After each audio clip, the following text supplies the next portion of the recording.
Bugün sizlere siyah zeytin torbada nasıl yapılır tarifini paylaşacağım. 2 yıl dursa asla bozulmayan siyah zeytin nasıl tatlandırılır ve kurulmuş olan zeytin nasıl yemeğe hazır hale getirilir? Bütün püf noktalarıyla izleyeceksiniz. Püf noktalarını kaçırmamak için videoyu sonuna kadar atlamadan izleyin. Tarifini şimdi hep birlikte görelim. 3 kilo siyah zeytinim var. Siyah zeytinlerimi güzelce yıkayıp çürüklerini ayıkladım. Çürük olması zeytinin tadını kötü yapar ve zeytinin olmasını engeller. O yüzden çürüklerini ayıklıyorum. Yıkadığım zeytinleri süzgecin üzerine alıp suyunun süzülmesini sağlıyorum. Ve kuruması için temiz bir bezin üzerine serdim. Birkaç gün bu şekilde kurumasını bekleyeceğim.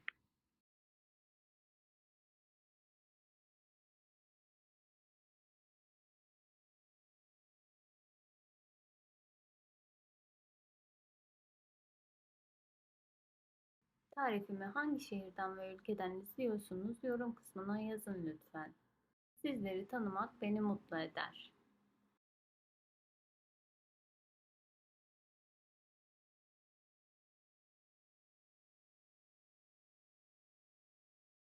Zeytinimi kurarken bir su bardağı kaya tuzu kullanacağım.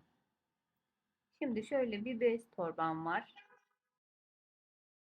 Zeytin kurmanın en kolay yöntemi diyebilirim. Yapması çok kolay bir yöntem. Zeytinleriniz 15 veya 20 gün içerisinde hazır oluyor.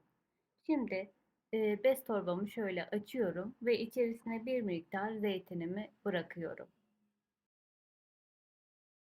Zeytinimin birazını koydum ve üzerine yarım su bardağı kaya tuzumu ilave ediyorum.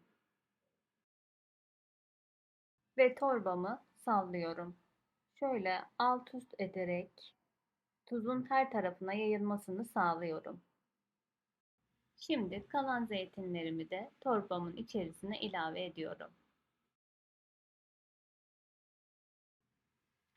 3 kilo zeytinim vardı. Ben 3 kilo ölçüsünü bu şekilde yapıyorum. Sizler de bu şekilde yapabilirsiniz. Ve kalan yarım su bardağı kaya tuzumu da içerisine ilave ediyorum ve zeytinimi tekrardan alt üst ederek sallıyorum. Bu şekilde zeytinimin tuzunun her tarafa yayılmasını sağlıyorum. Şimdi torbamın ağzını kıvırıp bağlıyorum. Üzerine de bir ağırlık koyuyorum. Ben 5 litrelik su koyuyorum. Birazdan sizlere de göstereceğim. Siz isterseniz bir tencereye su koyup üzerine koyabilirsiniz. Süzgecimi alıyorum ve üzerine torbamı yerleştiriyorum. Altına da bir leğen koyuyorum. Zeytinimi süzgecin içerisine iyice yerleştiriyorum. Zeytinimi düzgün bir şekilde süzgecimin içerisine yerleştirdim. Ağız kısmını da kenara doğru koydum. Bunun üzerine şimdi oturacak 5 litrelik bir su bidonu koyuyorum. Bu şekilde balkonuma koyuyorum. Bir gün sonra tekrardan su bidonunu aşağı alıp torbayı tekrardan alt üst yaparak sallayacağım.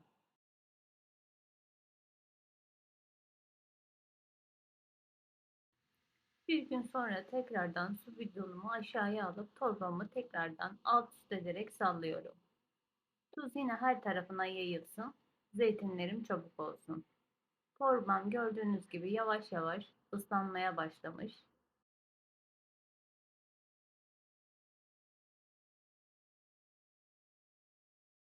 Günlük olarak bu şekilde torbamı her gün sallayacağım.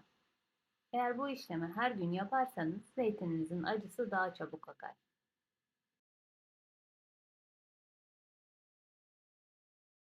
Şöyle bakın. Zeytinlerimiz büzüşmüş bir şekilde. İçindeki acı suyu da çıkıyor.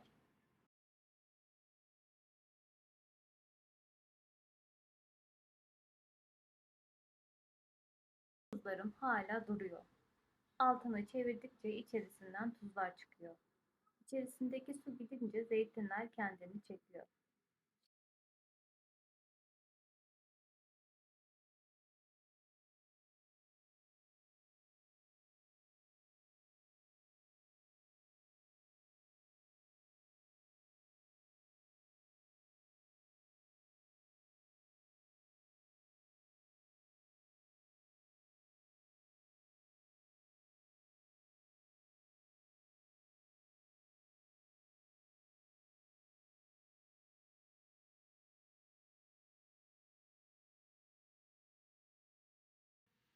Şöyle 20 günün sonunda sizlere de gösteriyorum.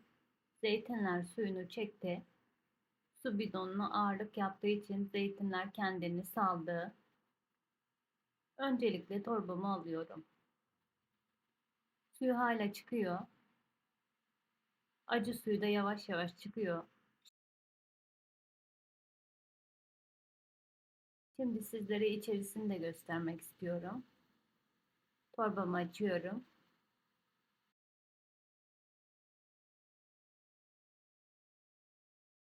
İlk defa yapacaklar için tek tek gösteriyorum. Şöyle torbamın içini gördüğünüz gibi tuzlarım hala duruyor. Altını çevirdikçe içerisinden tuzlar çıkıyor. İçerisindeki su gidince zeytinler kendini çekmiş.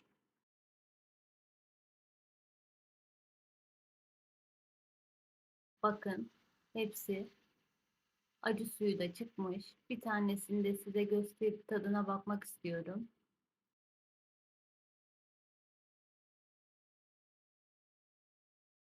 Şimdi zeytinlerimi süzgecimin üzerine boşaltıyorum. Zeytinlerimi süzgecin üzerine boşalttım. Gördüğünüz gibi zeytinlerim hazır. Altında kalan acı suyunu da sizlere göstermek istiyorum şimdi. Artık bu suyu kullanmayacağız, dökeceğim. Leğenimi alıyorum ve içerisine zeytinlerimi boşaltıyorum. Ve üzerine su döküp zeytinlerimi güzelce yıkıyorum ve tuzundan arınmasını sağlıyorum.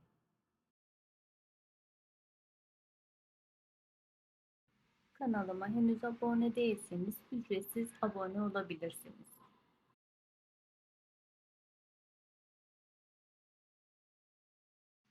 Zeytinlerimi güzelce birkaç kez su ile yıkayarak acı suyunun ve tuzunun arınmasını sağlıyorum. Şimdi zeytinlerimi yıkayıp bir süzgecin üzerine alacağım. Suyunun süzülmesini sağlıyorum. Zeytinlerimi yıkıyorum ve süzgecimin üzerine alıyorum. Bu işlemi yaptıktan sonra zeytinlerimi kurutma aşamasına geçeceğim.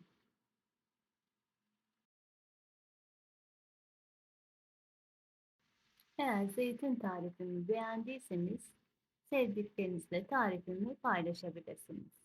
Böylece kanalıma destek olmuş olursunuz. Hala kanalıma abone değilseniz ücretsiz olarak kanalıma da abone olabilirsiniz.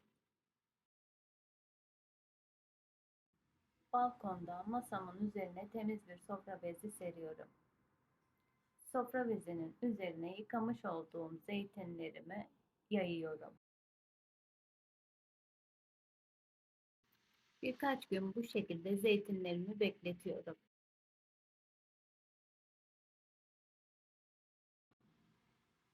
Zeytinlerim artık kurudu ve yeteri miktarda buruşuk büzüştü.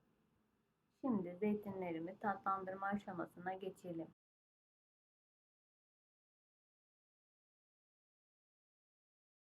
Kanalımdaki tariflerin hepsi denenmiş ve birebir malzeme listesi yayınlanmıştır. Sizler de gönül rahatlığıyla tariflerimi deneyebilirsiniz. Evde siyah zeytin yapımı hakkında sorularınız veya önerileriniz varsa yorumlarda bizimle paylaşabilirsiniz. Kuruyan zeytinlerimi artık kavanozlara doldurma aşamasına geçiyorum. Zeytinlerimi yavaş yavaş kavanozlarıma dolduruyorum.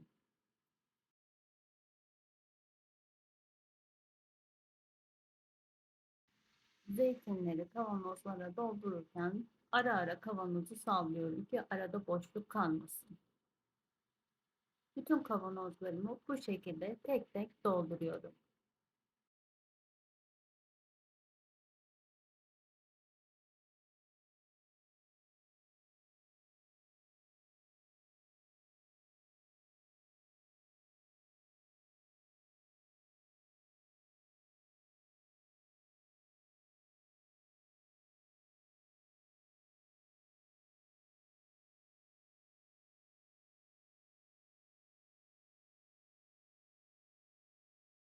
Zeytinimi kavanozlarıma koydum. Bir miktar sıvı yağ ekliyorum. Her kavanoz için ayrı ayrı sıvı yağ eklemeye başlıyorum. Sıvı yağ miktarını isteğe göre arttırabilirsiniz. Şimdi kavanozumun kapağını sıkıca kapatıyorum ve sallıyorum.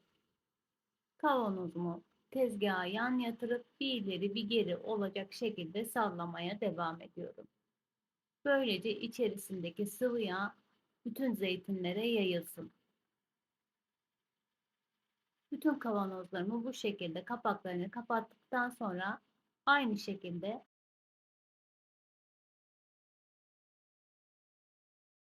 sallamaya devam ediyorum. Umarım tarifimi beğenmişsinizdir. Şimdi yemek için biraz zeytin hazırlıyorum.